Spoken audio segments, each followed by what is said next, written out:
વડોદરા શહેરમાં આવેલા પૂરને કારણે અનેક લોકો બરબાદ થયા છે। વિપક્ષ અને લોકોના વિરોધ બાદ હાલમાં મહાનગરપાલિકા દ્વારા નદીના પટમાં થયેલા દબાણને દૂર કરવામાં આવી રહ્યા છે। ત્યારે પોલીસ બંદોબસ્ત સાથે દબાણ દૂર કરવાનું કાર્ય શરૂ કરવામાં આવ્યું।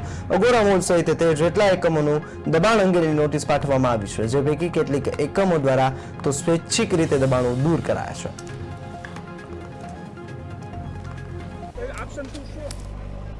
આજે કાર્યવાહી છે, આઈવોશ છે। આનાથી વડોદરા શહેરના પૂરની પરિસ્થિતિમાં મેજર ફરક નથી પડવાનો।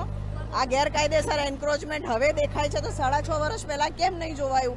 અમારી ડિમાન્ડ તો એ છે કે જે રિસ્ટ્રિક્ટેડ ઝોનમાંથી ઝોન ફેર કર્યા છે એ ઝોન ફેરને તાત્કાલિક તમામ ઝોન ફેર રદ કરવામાં આવે। 96થી લઈને અત્યાર સુધી લગભગ 25 વારથી વધારે વાર ઝોન ફેર થયા છે।